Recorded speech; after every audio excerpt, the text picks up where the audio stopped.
Hello, dearly beloveds. This is your weekly Soul Tour member message for the week of Monday, July 1st, which the date is a vibe, right? The date by itself is a vibe because July 1st, and honestly, I wasn't even planning on talking to y'all about this, but this came up for me last night when I was doing my pre-bedtime rituals. I was like, oh, it's the 30th of June, which means we're at the end of a 6-month period of this year. And yeah, time is arbitrary, all the way arbitrary. People just made it up. But I had this moment. What came up in me as I was looking at the date last night was, what do I want to laser focus on for the next 6 months? And what, with the power of my laser focus, what might I create if I focused on it intently for 6 months? Okay, note the question was not, what would I create if I went ham and like worked my heart out and was so disciplined and was so self-restrictive? Because that's what I think people usually come up with when they're like, when I'm going to focus on the next 6 months. And actually what immediately came out was like a little bit half and half. It was like some things that were just like delicious, delectable. Ooh, if I focused on that, I couldn't create that in 6 months.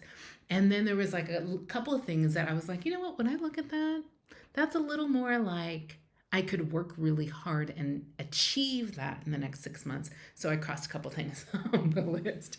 All right. So I now am here to pose that question to you. I invite you to decide, to play with, savor, decide what you desire. What would feel delicious for you to focus on for the next 6 months? Okay. And what I want to say is that when I do these exercises, what are we going to focus on for the next 6 months? When I do the exercise of what are we going to focus on for the next 12 weeks, right? That's what you're doing in Momentum Monday. That's what you're doing in Make It Rain Monday if you're in Empires. These 12-week goals, I am not setting these 12-week goals so that you might look back at them in 12 weeks and be like, well, damn, ain't nothing happened. In my life and in my practice and in my business, I get clear on what I desire for the year so that I might begin to dissect, unpack, and break down those desires into almost like sub goals. Okay, so if I know what I want for this year, then I can get to where I know what I desire for this 6 months. And I can get to where I know what I desire for this 12 weeks.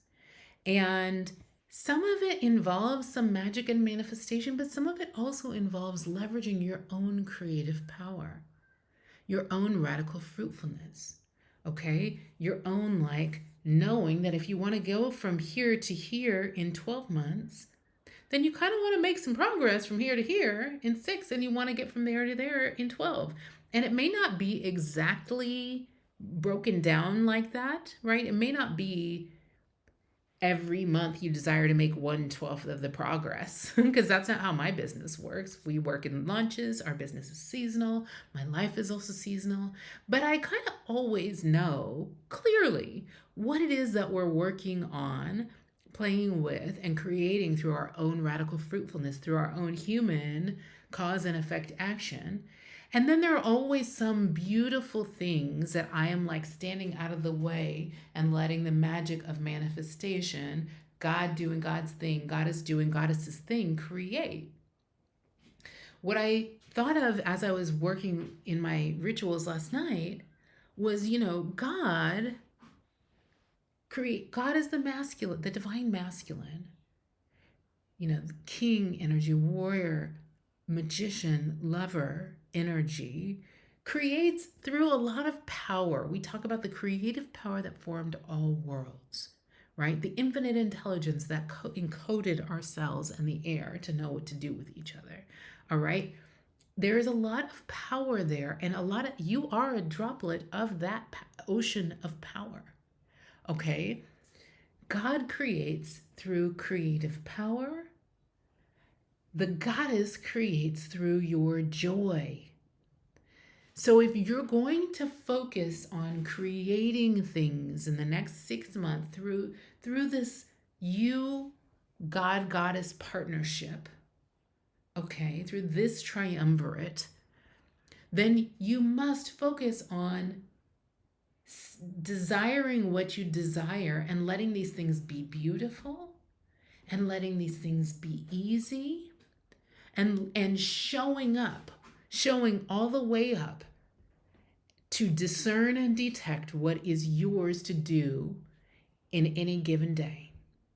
All right? If you're going to create through this triumvirate, you need to ask yourself now, what beautiful things, what would feel joyful to me to create, where the process would feel joyful, not just the creation when you get it done, right? Then you need to be on the creative power side and ask, how easy can I let this be, right? What things do I already have? What resources do I already have?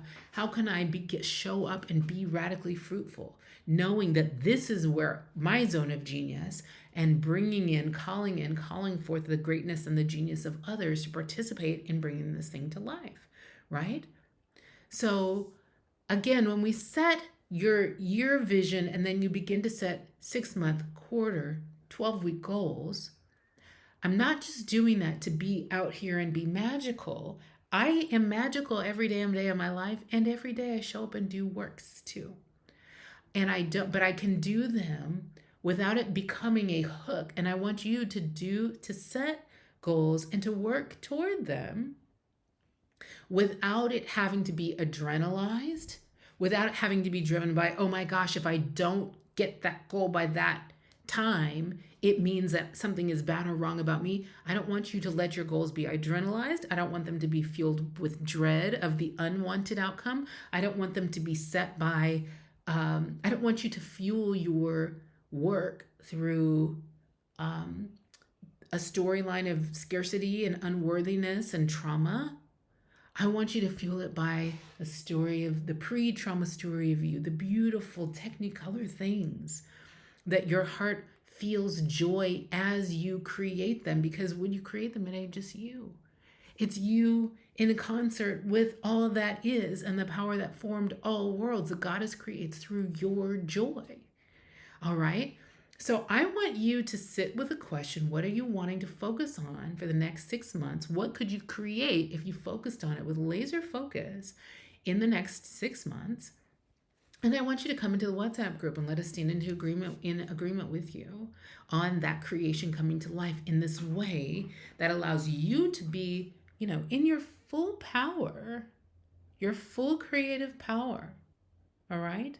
And also allows you to be in your full joy so that you can bring magic and manifestation and fruitfulness and your genius, your actual what you do every day, all to the party.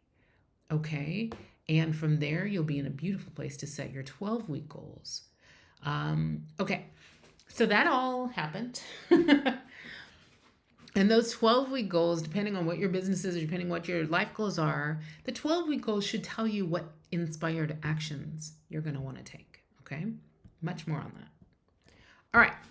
Second amazing thing that happened this last week was our SOULTOUR member, Empire's member, Ariana Gill came to Lisbon, and we went in one of what I think of as this lifelong series I'm living of play dates with Wonder Women.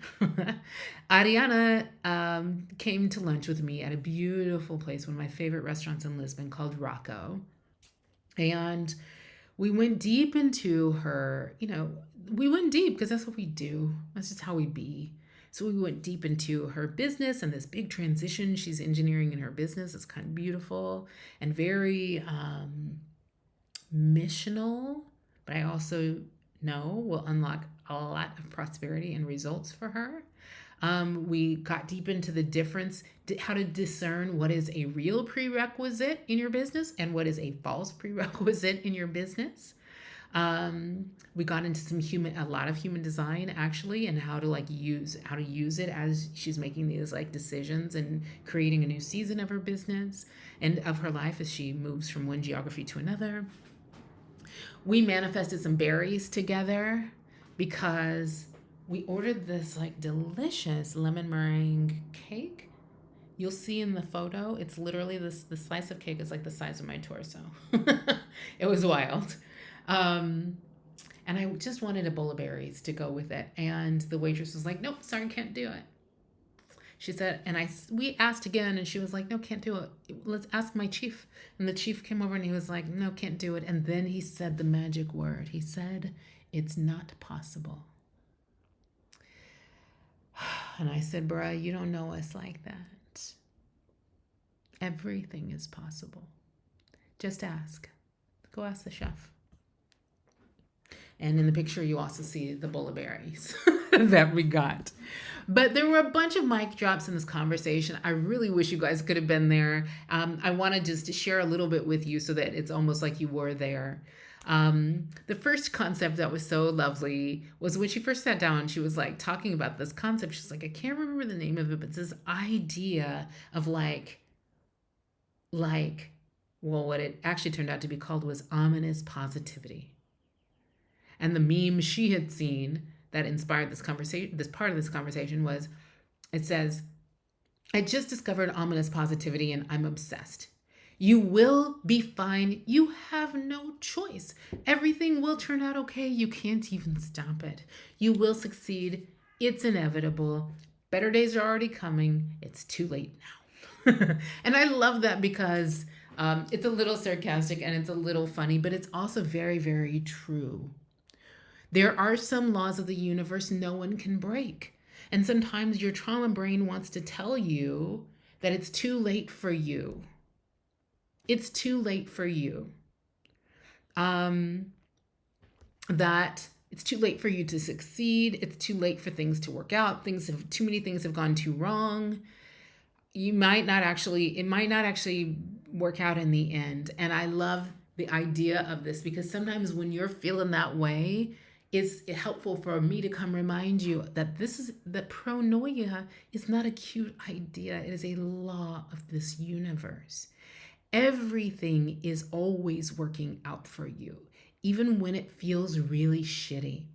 Of course, we've talked about how recalibrating your G center is a way to stop manifesting things in such a hard feeling way along the way and to start manifesting things that like at a level of you already know that you are made of God. So now all there is just to manifest at that God dream level.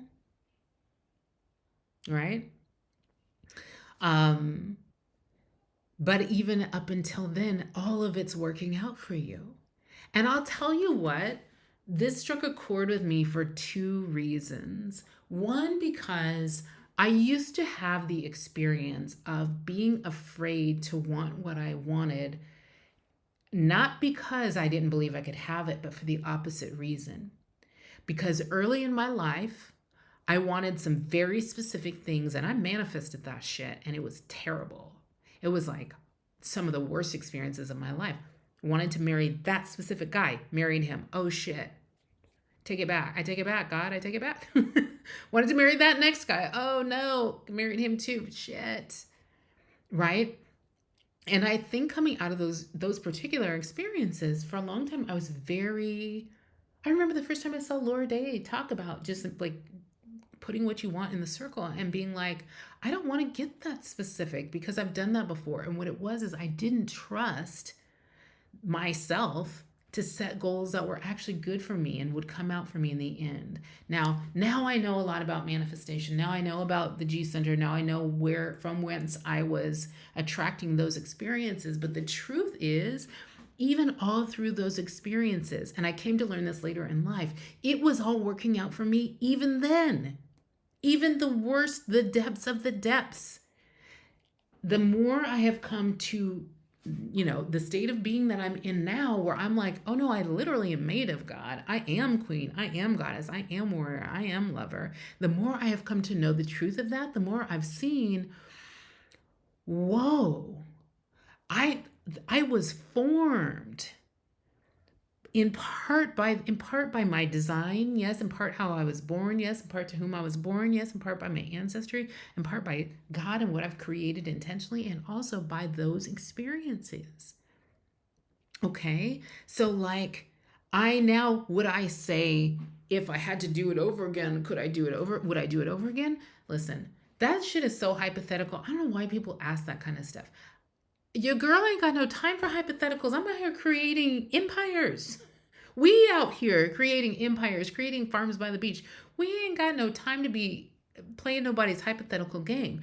But what I do know is that in this season, right now, I give thanks for every single experience I've ever had in this life, even the most awful, the most painful. Because what I know is right now, I'm in the season of living the upgraded diametrical opposite of all of those traumas. And I am who I am in my queendom, in my goddessdom, in my warrior, in my lover, in part because of those experiences. So everything will turn out okay for you. You can't stop it. Your success is inevitable. It's too late for you now. Your better days are coming. Your better days are here. Your super bloom season is here, girl. Okay? So that was one reason I loved that conversation. And the second reason I loved that conversation is that I'm in one of those seasons right now as I manifest and create, as I manifest through my joy and magic and manifestation, and as I create through my own intentional effort and showing up and fruitfulness and actions, taking actions that create effects, cause and effect in my physical body in this real life world, like showing up and going to the mortgage bank, like showing up and like making an offer on a house, you know what I mean? Like doing actual physical things. I was sharing with Ariana that for the first time maybe ever in my life, in one of my bigger manifestations, I identify now as loving the process of this all coming together. No longer, not breath held, trying to rush it and make it happen. Also not doing nothing, abdicating all authority to God and seeing if God will work it out. So it's been this interesting balance of the no longer adrenalized, not trying to avoid the unwanted. Slow is smooth, smooth is fast. Don't have to rush, don't have to track, don't have to judge. And also showing up and seeing when divine timing is trying to make something fall into place faster than I personally would have done it. Because if I were personally doing it, it would be hard. And I'm in a like not so into hard stuff right now. But I see that divine order and timing, God and Goddess are trying to bring some things together faster than me. And it can be that, and I can show up for that, and I can play my role in that and do what I need to do in that, because God and Goddess want it to be easy. So with no martyr energy in it, with no self-sacrifice needed, I can, I got the download for Farm by the Beach in 2020, you guys. We've been speaking Farm by the Beach, Farm by the Beach, Farm by the Beach, Farm by the Beach, Farm by the Beach, Farm by the Beach, literally pulling this possibility out of the quantum field for 4 years. Maybe for longer than that.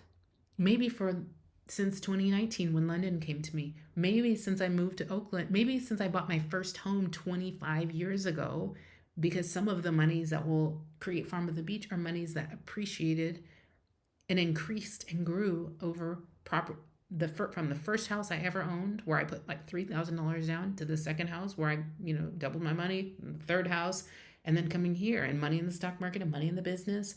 And now the money has grown. Okay. And do you see what I mean? I don't just create through magic and manifestation. I also create through really investing my real money and through really doing work in my real business. It's all one thing for me, spirit and strategy. You need both. Do not try to play the game of life and win at the game of life with one hand tied behind your back. You need both. All right. So, but if you can see, maybe this whole Farm by the Beach vibe has been in the works since my grandmother moved my father and his sisters and brother and her sisters from Texarkana, Texas to California in the 60s. It took her like 5 years to get there, getting college degrees for herself and her sisters all along the way, right? Maybe this has all been in the works since then. But what I know is it's been in the works at least since, I've been aware consciously that it was in the works since 2020. And so it wasn't this adrenalized, make it happen. Because if I had to make it happen, I probably would have bought the first place I ever saw when I got that download, which was like in Walnut Creek, California. Or maybe I would have bought a place in Mendocino, California, right?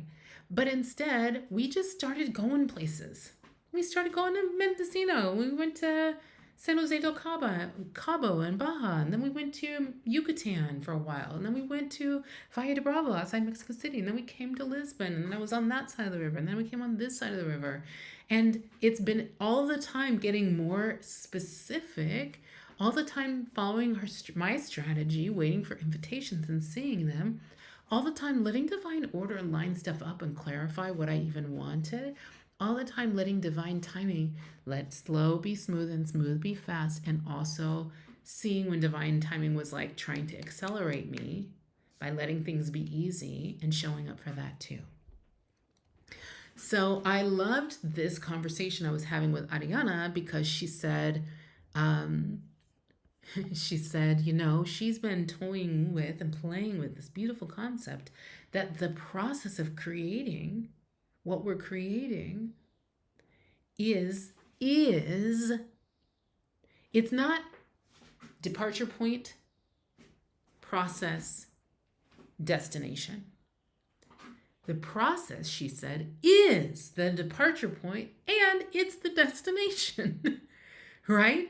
So I am inviting you into a season where you experience your life as joyful, because your life is the process, y'all. Your life is not a checklist of things that you like, I did this, I did this, I did this, I did this. Your life is not an on-off success switch.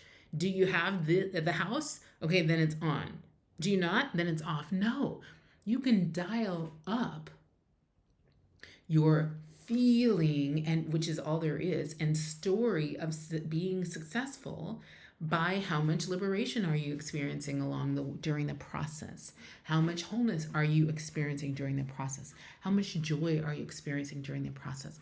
I am like, wow, I can now look back and see since 2020 the avalanches. I can see this creation and how it's unfolded and unfurled in avalanches of abundance, under calm seas, over grace, in perfect and sometimes surprising and delightful ways. And it's just been joyful all along the way, and it continues to be. We shall see what happens. I don't know. I'm going to go sit down and meet with these sellers tomorrow, and we're going to have a joyful conversation. You know what I mean? And either this will be or something better will be. I look forward to seeing how it all plays out. And I also show up and play my role, because the process is departure and is also the destination. Okay. All right. So the last thing that we talked about in the conversation that I really loved and wanted to share with you, I know I've shared that I was reading this Arnold Schwarzenegger book called Be Useful, 7 Tools for Life. And in it, he talks about, and Ariana and I were talking about this, in it he talks about this idea that the Stoics had, amor fati, love of fate. Now, first he talks about Epictetus, saying, do not seek for things to happen the way you want them to, which I agree with. Most of the time, the way we want things to happen is like smaller than it could be. Rather wish that what happens the way it happens, then you'll be happy. Okay, I don't love that, because it's very like, whatever will be. It's very like, it is what it is. It's not as much loving what is. And that's what I wanted to share, is amor fati, is loving what is. Loving what is also the name of a great book by Byron Katie. I strongly recommend it for anyone who struggles with like catastrophic thinking, trauma brain thinking, negative thinking, negativity bias. Get the book, Loving What Is. It will help you practice reframing and upgrading your thoughts. But then Schwarzenegger goes on to say, Nietzsche talks about this too. He says, quote, "My formula for greatness in a human being is amor fati, that one wants nothing to be different, not forward, not backward, not in all eternity. Not merely bear what is necessary, but love it."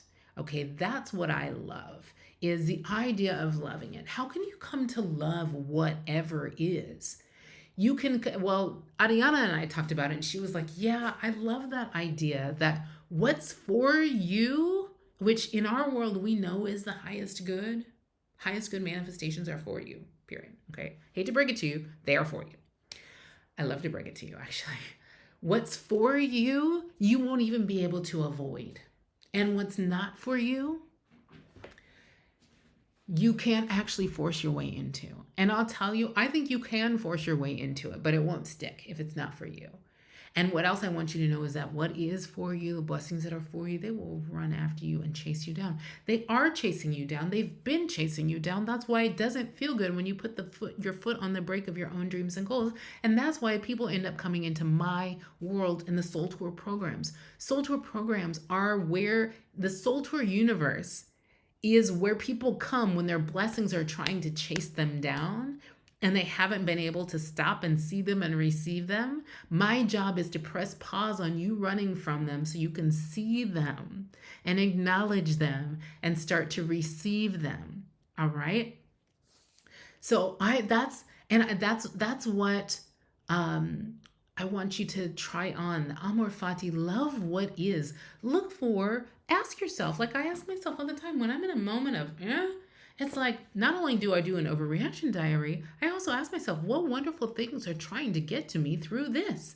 And I find them. All right? And sometimes it's not blissful joy, happy, joy things. It's profound shifts, transformations. Every crisis is an opportunity to disrupt the story you've been living. So sometimes the wonderful thing you will find if you look for it is a disruption, an opportunity to change lanes, shift gears, make a U-turn in your life.